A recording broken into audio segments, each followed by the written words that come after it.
আপনাদের সামনে হয়তো বিগত দিনে আমি অনেকবারই আসছি। আমার প্রেসের সামনে অনেকবারই আসা হয়েছে। তার কারণটা হচ্ছে আরব আমিরাতে ২৪ জন যারা ছিলেন, ২৫ বছরের কারাবন্দী ছিলেন। যাবজ্জীবন যাদের হয়েছে আমি তাদেরই মধ্যে একজন স্ত্রী শহীদুল আলম স্ত্রী, আমি চট্টগ্রাম থেকে। দেখেন আরব আমিরাতের মতো জায়গাতে ওইটা একটা রাজতন্ত্র দেশ, ওইখানে গণতন্ত্র বলতে কোনো কিছু নাই। বিগত দিনে কিন্তু ওইখানে দেশের জন্য কখনো কেউ নামছে বলে আমি জানি না বা আমার কখনো মনেই করে না। কিন্তু ওনারা ওনাদের উজ্জ্বল ভবিষ্যৎ নষ্ট করে দেশের জন্য ওনারা কথা বলতেছিলেন। যখন আমাদের এখানে স্বৈরাচার খুনি হাসিনা আমাদের ভাই বোনদের উপর পাখির মতো করে গুলি করে মারতেছিল, আমাদের ভাই বোনদের উপর অত্যাচার করতেছিল, তখন ওই সময়টাতে কিন্তু ইন্টারনেট অফ করে দেওয়া হয়।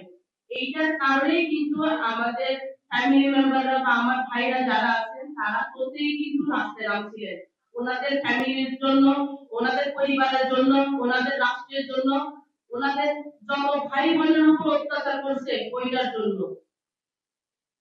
ওনারা আর বাংলার মতো জায়গা থেকে আন্দোলন করছে, ওনারা কখনো কল্পনাই করে নাই যে ওনারা ২৫ বছর যাবজ্জীবনের আসামি হবে, ওনারা জঙ্গি হিসেবে আখ্যায়িত পাবে।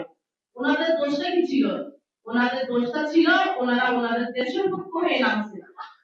ওনাদের মূল উদ্দেশ্য ছিল যে আমরা ওই দেশে গিয়ে ভাইদের সাথে যোগ দিতে পারবো না, কিন্তু আমরা এখান থেকে আমার ভাইদেরকে মনোবলটা দিতে পারি, আমরা খুনি হাসিনা ফ্যাসিস্টের বিরুদ্ধে আমরা লড়তে পারি, সেটা ওনারা ওইখান থেকে দেখাই দিচ্ছেন।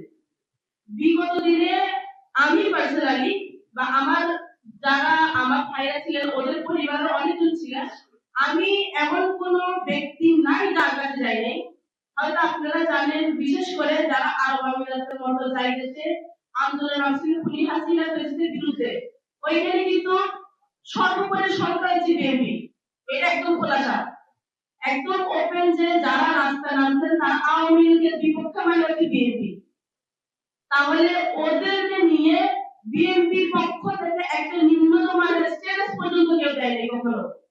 ওনাদের কাছ থেকে আমরা বারবার ওনাদের হাতে পায়ে পর্যন্ত করছি, ওনাদের দরজা দিয়ে করা আসছি, ওনারা আমাদের কথায় সাড়া দেন নাই। ওনারা বলছেন যে আমরা ক্ষমতা নেই। আরে তোরা ক্ষমতা নেই, কিন্তু মানুষগুলো তো বলেন তোদের পক্ষ হয়ে নামছে, তোদের দেশের জন্য নামছে।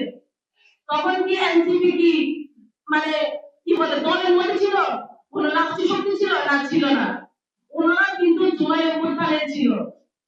আমাদেরকে সবসময় বলেন না আপনার হাজবেন্ড আপনার ভাইয়ের নামছে জুলাই ক্ষেত্রে, আপনারা ওনাদের কাছে যান, আমাদের কাছে কেন আসছেন? এটা তো আমরা আপনাদের কাছ থেকে আশা করি নাই। মানুষগুলো তো আপনাদেরই ছিল, আপনাদের দলকে সাপোর্ট করতো, আপনাদের মানুষগুলোকে সাপোর্ট করতো। এনসিপি হয়েছে কতদিন? এনসিপি বেশি দিন আগে নেই, কিন্তু যুগ যুগ ধরে আওয়ামী লীগ বিএনপি আছে সবাই জানে। তাহলে ওই ক্ষেত্রে গিয়ে আমার বিএনপি ভাইদেরকে বলবো, ওই দলটাকে আমি বলবো আপনারা কি করছেন? মানুষগুলো আপনাদেরই ছিল, আপনাদের কাছ থেকে কোনো সাহায্য সহযোগিত করে কিছু পাই নাই। পরিশেষে আমি আমার ভাইদের কাছ থেকে সাহায্য সহযোগিতা পাইছি এনসিপি ডায়াসপোরা অ্যালায়েন্স, এনসিপি যুব শক্তি, শিল্পবাড়ি অ্যালায়েন্স থেকে সরাইছি আমি। নাহিদ ভাই, তারপর যে ডক্টর তাসলিম জানা, নীলা আফরোজ, ইব্রাহিম, টিপু সুলতান, আমার দিলশান আপু, তারপর হচ্ছে সামান্তা শারমিন, জাকি ওমর ভাই, যিনি এখন আমাদের মধ্যে আসছেন, যে অন্য একটা দেশের মানুষ, অ্যালিসন, উনিও কিন্তু বিগত এর আগে আরেকবার আসার কথা ছিল, কিন্তু আমাদের দেশের সরকার কিন্তু ওনার পাসপোর্টটা পর্যন্ত আটকে রেখেছে। কারণ এটা আমাদের দেশের জন্য খুবই লজ্জাজনক। আমাদের দেশের মানুষ হয়ে দেশের মানুষের জন্য কাজ করতে পারতেছে না, অন্য একজন কান্ট্রির মানুষ হয়ে যখন আমাদের বাংলাদেশি মানুষ ভাই বোনদের জন্য কাজ করবো, ওনারা আমাদের দেশের জন্য, দেশের গভর্নমেন্টের জন্য খুবই লজ্জাজনক। তার কারণে কিন্তু আমার বোনটা কিন্তু তখন আসলে পরিচয় কিন্তু ওনার ব্যর্থ হয়েছে। আমার বোনে কিন্তু বাংলাদেশে এসে কিন্তু দেখাই দিচ্ছে মানুষ চাইলে সবকিছু পারে। আমাদেরকে বিগত দিনে এত পরিমাণ সাপোর্ট করছে, নিঃস্বার্থে নির্দ্বিধায়, কোনো স্বার্থ ছিল না। এনসিপির কোনো স্বার্থ ছিল না, এনসিপি যুব শক্তির কোনো স্বার্থ ছিল না। আমাদের জাতীয় ভাই যিনি অস্ট্রেলিয়ান লয়ার, মানবাধিকার, ওনাদের কোনো স্বার্থ ছিল না।